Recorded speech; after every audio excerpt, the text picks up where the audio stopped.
Hi guys, it's Melissa from Creative Frugal Fun, and I wanted to come on today and say hello, but I also wanted to come on and talk to you about my weight loss journey. If you've seen any of my previous videos, just go back and pick one. You will see that I am about 90 to 100 pounds lighter now than I was a year ago. And it's been quite a journey, and I had some free time, and I thought, well, I'm going to come on and talk to you about it. So, if this isn't something that you want to watch, I totally understand, but I know there are people out there struggling like I did. And so I hope that this can also bring some information and hopefully some encouragement to anybody out there that might be struggling. All that said, weight and issues with food will be a lifelong problem for me. Not the best way to start a video where I'm trying to celebrate a huge weight loss, but I want to be honest with myself and with you that that will always probably be a struggle for me. And so it was important, just to give you a little bit of a background. In 2021, I started in with a foot infection, and early in the year, in 2021, I had cellulitis in my leg. And I was admitted to the hospital, and a bunch of tests were done and whatnot. And it recurred again. And when it recurred again, I also was sick with possibly COVID, maybe pneumonia. The records are kind of iffy on what exactly it was. But I was struggling to breathe, and I had this infection again in my leg. And so I was admitted to the hospital again within a few weeks of the first admission, um, and ended up being in the hospital, I believe, for 19 days. And I was actually transferred to a larger hospital by ambulance. Not because I was in one hospital and I needed to go to another. It wasn't like I was dying on the table or something and they had to rush me by ambulance. But I was transferred to a hospital that had a heart clinic and other facilities that the smaller hospital did not have. And I was diagnosed with congestive heart failure and pulmonary edema.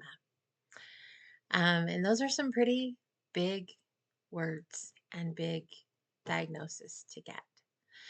Um, and I think I said I was in the hospital like 19 days that time. Uh, they put me on major water pills because I was having a lot of swelling and lymphedema and all sorts of things. And they were trying to get weight off of me. And in that 19 days, through the use of water pills and other medications, I lost 40 pounds. Um, they needed to get my heart to a certain weight so that my AFib and some other things that were going on were not acting up as much, because when you have swelling in your lungs, swelling in your heart, there's just a lot of complications that go on. And it was a really scary time. And during that year, so that was my second hospital admission, I was admitted 5 times to the hospital in 2021. And it got to the point, there was one point where they had me on so many water pills that my kidneys were starting to shut down. And the doctor called and said, "You need to come and check yourself into the hospital through the ER, because we need to take care of this." And I was like, "But it's not a good time." And my husband was like, "Can we bring her tomorrow?" And the doctor said, "No, her kidneys are shutting down. We need her today." Um, and after that second hospital visit, I went home on oxygen and had to carry an oxygen tank around and had to have oxygen in the house and be tied to a mask in the house that I wore. And um, it was really, really scary. And you learn a lot about yourself. I'm sorry, I haven't talked about this a lot. You learn a lot about yourself And there were some points where, my husband would say, "Do you realize what they're telling you? Do you realize what congestive heart failure means?" And there were lots of moments that I was by myself. My husband couldn't be there all the time. My kids couldn't be there. In fact, with COVID, um, we they wouldn't let more than two people in the room at a time, and so there were times that I was by myself, and there were times that I was declining, and there was concern. And I met an amazing doctor, Dr. Demansky. Love him. He's a heart doctor, and met him, and just a very kind, loving man. But he and my husband told me I had to lose weight. And I'm a girl that I have struggled with weight my whole life. Um, I enjoy food, all of those things. And so it was very hard for me. I did not want to have weight loss surgery at all. Um, but I also knew I couldn't lose the weight on my own. And so it was like, where can I find the balance that my heart is going to be okay, but I don't have to have weight loss surgery? And I couldn't find it. And again, I was in the hospital 5 times that year. And so um, I was told I needed to have gastric bypass and felt very pushed into that. And that needs to be something that, if you're considering that you make the decision that you want to do that, because it will change your world. Um, and part of being approved for gastric bypass was going through counseling. And so I had to start in with a clinic and start in with counseling, and I would go in for the counseling, and the counselor would say, "Are you excited?" And I would just cry. And I would say, "I don't want to do this. I don't want to have major surgery. I don't want to alter my body. I don't want to do this. And I feel like I'm being forced to do this." And as that continued on, um, I just realized I wasn't getting better. I wasn't getting better. The infections were coming back. And one of the things that I heard over and over, I have some issues with my foot, and I have a chronic wound that would lead to the cellulitis. And one of the issues that I would hear is, "You've got all this pressure on your foot because of your weight, and you need to get your weight down." And every time I would have to go to the hospital, I would cry. My kids would cry. My daughter was so sad. And my youngest, both, but my youngest is very dependent on me. And um, I just had to figure out what to do. And I don't want to say that this was a turning point, because I haven't really connected the dots on this before. But so we had 2021 where I was in the hospital all that time. And I'm going through the weight loss clinic, um, but kind of putting off when I would have surgery, just kind of hoping for a miracle, I guess. And my youngest daughter had a mental health breakdown, and I had to drive her to the hospital, um, and walk into the ER and tell the ER that my daughter was a danger to herself and I needed help. And of course, she was taken back, and she was put into an outpatient psychiatric facility for a week, I believe. And that's a whole nother story and whatnot. But when you have health issues and you impact a lot of people. You impact a lot of people with your choices. You impact a lot of people with what you can and can't do, with your own stress and whatnot. And the rubber was meeting the road. My husband was saying, "When are you having weight loss surgery?" And the heart doctor was saying, "You really need to have weight loss surgery." And I just finally decided, you know what? I want to be here for my kids. I want to be here for my kids. I want to, I don't want to die. And I don't want to do this to my children. And so I decided I was going to have surgery. And it was scheduled for April of last year. So April of 2022. And it was scheduled and everything. And lo and behold, my foot infection came back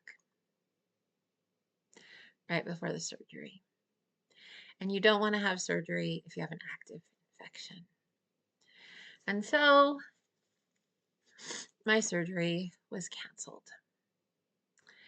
And then it became, when are you going to have it? When are you going to have it? And the surgeon was like, you're in such a delicate condition with your foot that it may be you call me and tell me the foot doctor has cleared you for surgery. We get you scheduled and you come right in. We can't have you waiting a month, 2 months, whatever, to get this done.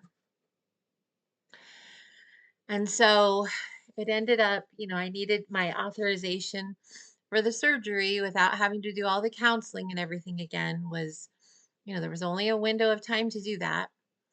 And so my surgery was scheduled for September, I believe it was September 1st. And so I just said, okay, I'm going to have this surgery September 1st. And I had made the choice to have it. I no longer felt like I was being forced to do it. I had taken over a year to decide that this is what I needed to do because I just wasn't getting better. I was improving in some ways, but the writing was on the wall that, what I was doing wasn't a long-term cure. And so my surgery was scheduled for September 1st. And if you know anything about bariatric surgery, they want you to shrink your liver before you go in. And so, roughly 2 weeks before, sometimes more than that, they have you go on a restrictive diet to help shrink your liver. And so, I planned the best restaurant, goodbye food tour that I could. And I had lunch with friends, and we went out to my favorite restaurants, and we did all sorts of things before my surgery. And because of some of my health conditions, I'm on blood thinners. And there was some debate about, should I be on a blood thinner right before? Should I not? The doctors were not in agreement. And my surgery day came, and I went to the hospital, and they got me all ready, and they were just about to take me down to have the surgery done. And they had done an INR test on me to check the thinness of my blood, and the surgeon did not feel that it was safe to proceed. And so my surgery was canceled again. And I sobbed. I thought, when is it going to be my time to have the surgery? Because this is the second time it's been canceled. Well, got through that. 2 days later, went in. And I'll tell you a sweet story of the OR.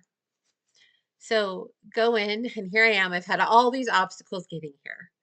It's early in the morning. I'm supposed to have my surgery. One of the first people that of the day to have surgery. I get there, and because I was just there 2 days earlier, there's a mix up with all my paperwork and they don't have it. So I have to go down to registration where there's a huge line and one person working. And I'm sitting there waiting, and my husband is getting angry, angry, angry about all of this. And I have this overwhelming impression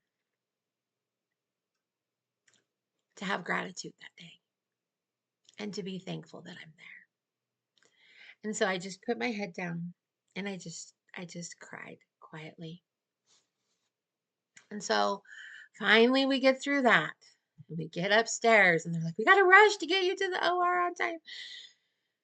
And they get me to the OR and they're just starting for the day. I'm the first one of the day. They wheel me into the OR and the people are still setting up everything.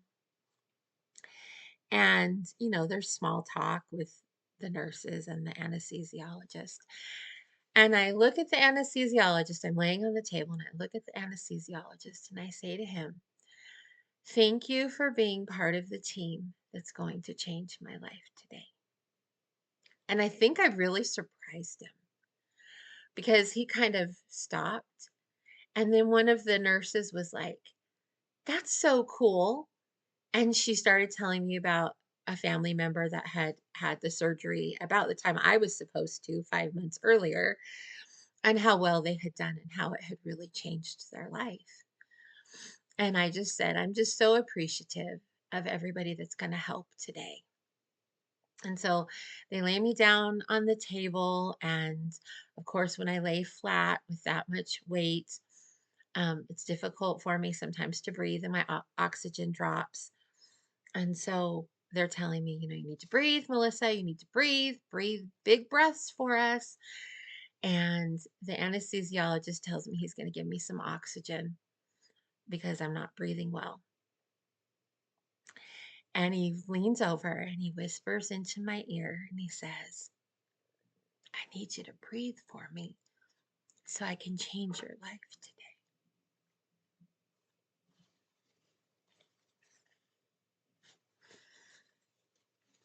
And that was the last thing I remember. And I woke up and I can't really remember much about the day after that. Just, I woke up, I was in the hospital. Um, don't remember a whole lot. Remember that the doctors were still fighting about who had screwed up on the blood thinner and how the blood thinner was supposed to be going forward and whatever. And went home the next day and came home and had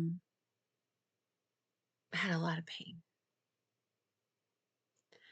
And I remember thinking, what have I done? Um, and a lot of trying to adjust to this new diet and what can I eat and what can't I eat and what's going to upset me if I eat it, and um, trying to get up. You've got these. I had laparoscopic surgery, but I still had surgery, and so trying to bend to get up was hard, and feeling really tired and questioning what I had done and all of these things. And I wish I had been better about keeping a journal. Um, I wish I had, but for me, it was just trying to get through the recovery. And so here I am now. I am just over 6 months out, and I've had a couple of experiences that have stayed with me. So one of them is that desire for food doesn't go away. I still want to eat what I want to eat. Um, the difference is I chose I believe it's the Roux Y, so that I would get sick if I did that. And there are periods of time where I am fine and I don't get sick. And then there are periods of time where I hardly do anything different and I'm really sick. Vomiting, fever, like chills, hot and cold flashes, dizzy, have to lay down, just generally feel pain, just generally feel awful. And then I've learned about the foods that I can cheat with, at least some of them. And I have learned some of the foods that I don't know if I'll ever be able to eat them again. I hope. but I don't know if I will. And that includes like raw vegetables and salad. I can't. I have to wilt it. I have to saute it. I have to do something. In fact, the other day I went with my daughter to our favorite Chinese place, and I'd kind of been dreading going there because I thought, well, I can't eat salad, and I'm not really sure what I would eat, and the amount I eat is so small that I don't want to pay, for a full price meal. And so I went and I asked them if they could wilt my salad and bring me an egg roll and a little cup of rice. And so I combined the rice into the wilted salad, and then I had the egg roll. And I couldn't finish it. But when they brought the salad out, it was this little wilted thing in this bowl. And they only charged me for the rice and the egg roll. And so I said, I had thanked the guy, thank you for helping me. I'm on a restrictive diet. And so when I got the bill, they didn't charge me for the salad. And I said to him, "Oh, you didn't charge me for the salad." And he said, "I couldn't. It just looked so pathetic." But it was perfect for me because that's how I needed it to be. Um, and I have learned that I have to puree my food quite a bit. I have one of those magic blender things. I think they're like 39 bucks or whatever. They're small, and I have to puree my food. And sometimes I think I can get away with not doing it. The other night I cooked my kids some steak, and I thought, oh, I'll just chew it really good, and it'll be, I'm not going to have very much, and I'll just chew it really good. And I was really sick, um, and it wasn't chewed really good. Um, and so I've had some of that. You're not allowed to drink. You're not supposed to drink at the same time that you eat, which is really hard for me because I'm used to flushing something down, and but your stomach is tiny after surgery. And so if you're filling it with fluid, where's the food supposed to go? So and there are times when I will have eaten too much, and I can feel it right here, and I'll tell my family, I just need a few minutes. I just need to let it sit and wait for it to pass. Um, I've learned I cannot eat tortillas. I love Taco Bell, and I can eat the inside of things from Taco Bell. But one morning I thought, oh, I'll just go get one of their egg burritos. They're so good, and I'll just go get one of those. They're not very big, and 2 bites, and the tortilla just sat like a rock in my stomach. And so I had to empty out the burrito and just throw the tortilla away. And I tend to forget that. Like a week or so ago, I went with my daughter and I thought, I'll get the cheesy bean and rice burrito, and it's not that big. And again, I had the same problem, and we had to sit in the parking lot and wait because the tortillas are just too much. Now, on the ironic side of that, I can eat chips, and I can eat tostada shells, and I can eat taco shells, but I can't eat tortillas. And I can't really eat rolls or bread. It just falls like a rock in my stomach. Um, let's see, what else can I tell you about it? I have not been able to exercise. And in the interest of full disclosure, I'm okay with that. I've not been a big exercise girl. In fact, when I was young in high school, I did ice skating because I liked being cold when I would sweat. Because I don't like getting sweaty and hot and all that. So I'm not really heartbroken about the exercise piece. But I have lost over 90 pounds, close to 100. My weight would fluctuate so much that my highest weight is about 12 pounds above what my weight was on surgery day. And so I've lost over 100 pounds if you look at my highest weight, and less than that if you look at my surgery date. Um, and they had my wrong weight down for my starting point because the doctor's office because of my lymphedema, my edema, and my pulmonary edema, my weight would fluctuate by 20 and 30 pounds at a time. And so they saw me a month before the surgery, but then they didn't have a record of my weight on the surgery day. And so I recently went in for a follow-up appointment, and the physician assistant was like, "Woohoo, you've lost 66 pounds in 6 months." And I knew it was more, but she was like, "Our records show, that we saw you a month ahead and there shouldn't be that much difference." And I said, "Could you please pull the surgery record? Because I believe it's more than that." And I said to her, "Isn't it true that people can lose like 90 to 100 pounds by now?" And she said, "Well, yeah, some people. It just depends on the person." I just kind of felt like everything she said was kind of a dig on me. And so she said, "I'll have someone look that up, but in the meantime, you're doing great." And the medical assistant came in and said, "You haven't lost 66 pounds. You've lost 86 pounds." And I was like, "Exactly. So could you please let the doctor know? Because I am going to count every single pound and I don't want to hear woohoo 66 pounds." So there's been some funny things that way. One thing that I have found, it's interesting to see my clothes. Um, they're baggy. And I've always had a belly. I always have. Even when I was thin in high school, I've always had a belly. It's fluctuated in size, but it's always been there. And it's still there, but it's coming down.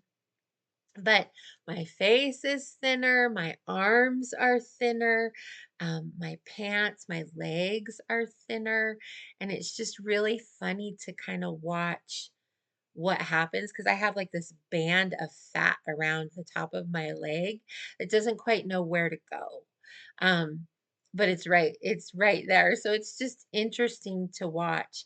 And I had this sweater, this cute cardigan sweater, and the sleeves on it. I had bought one for my daughter who was always wearing a smaller size than me. And I put mine on one day, and the sleeves were just huge on it. And it was getting to where it was like I was constantly having to pull it up on my shoulders. And so she wasn't home, and I thought, I'm just going to go see if her sweater fits any better. And I went in, and the sleeves fit like they should, and it fit me just fine. And it was 3 sizes smaller than mine. Um, so that's been interesting. It's been interesting to buy clothes because I'm buying clothes in between the 2 sizes of my kids. And I usually go online and pick out clothes and I'll have them come and I'll say, "Do you like this or that?" And they'll tell me yes. And the other day, my daughter said, "Well, I want that in that color." And I said, "Oh, I'm sorry, they don't have your size in that color." And she said, "But you ordered it for you." And I said, "Yeah, because I'm a different size than you are." I didn't know what to say. Um, because I don't want them to feel like they're chubby or anything, but my weight is coming down and it's really quite nice. It's nice to be able to navigate the world. I have to go between my husband and like this shelf thing that we have at night to turn on our back patio light. And it used to be I would say to him, I can't fit there. Can you turn the switch for me or whatever?" And now I just go right in there and just do it and don't even bump into him or anything. We can go to a restaurant and I can sit in a booth seat, which is amazing. Like even the other day, I went with my daughter and she said, "Are you going to be okay sitting here?" I said, "I think so." And I sat down and I was like, I have so much room and I'm sitting in the booth and it's so nice. Um, so some people have asked me my overall thoughts about having the surgery.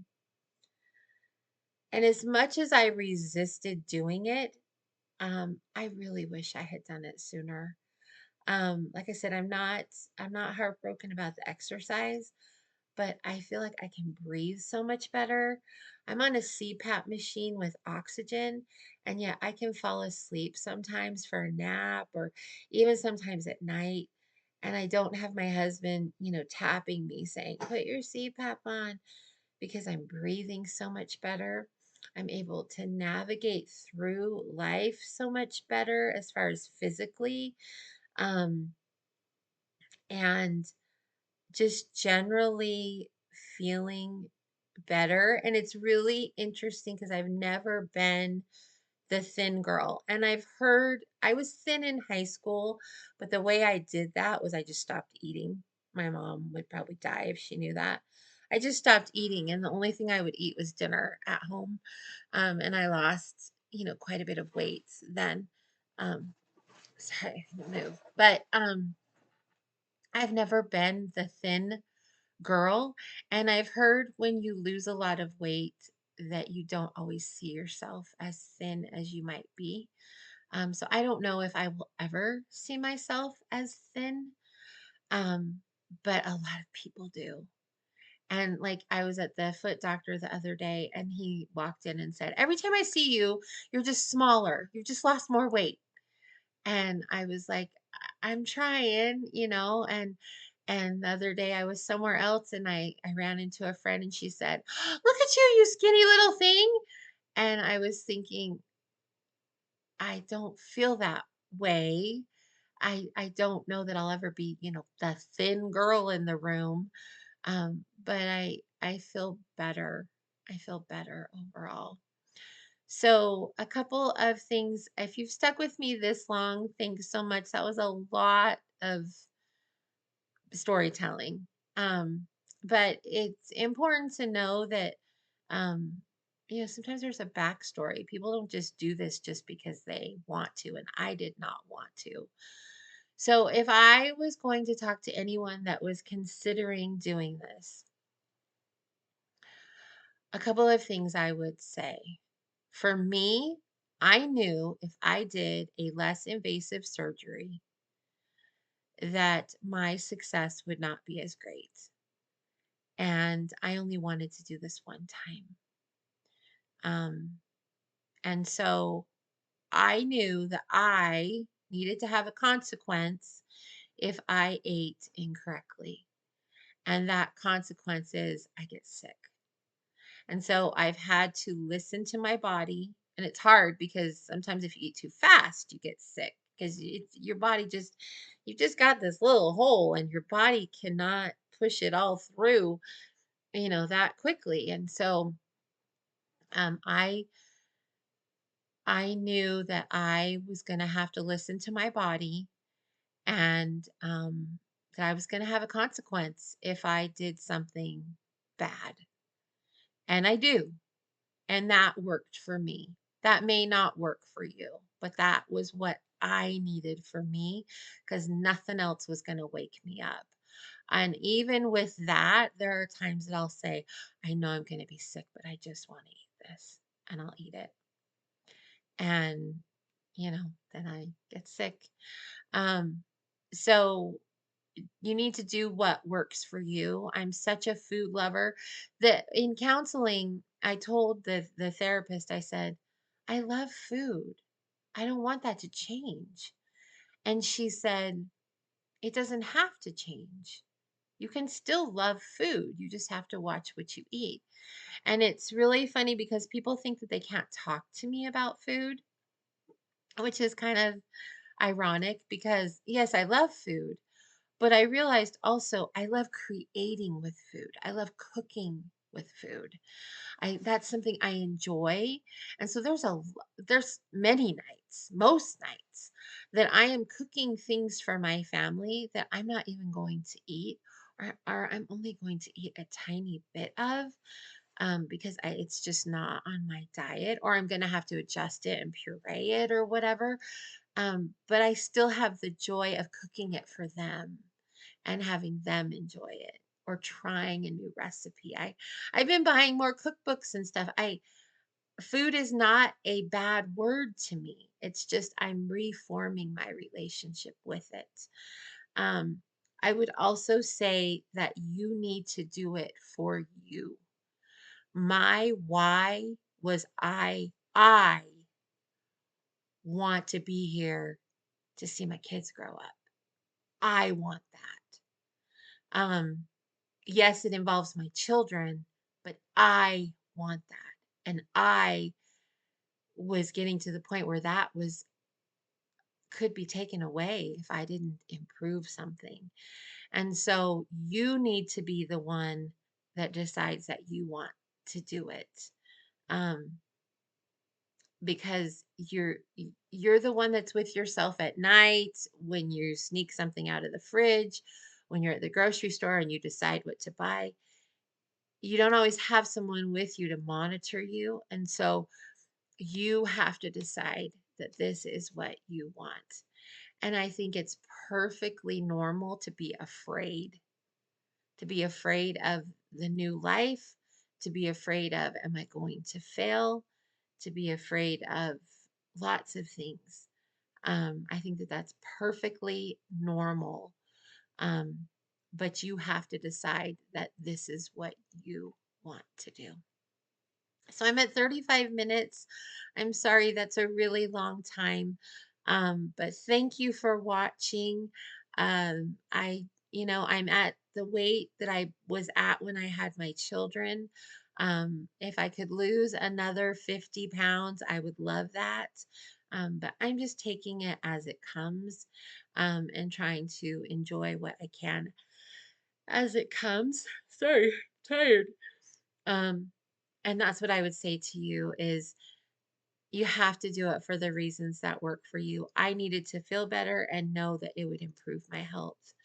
Um, the fitting into that cute little black dress hasn't been my priority, although it's kind of fun to be able to shop differently now for other things. So that's my story. Thank you for watching. If you have any questions or want to leave any comments, I'd love to hear it.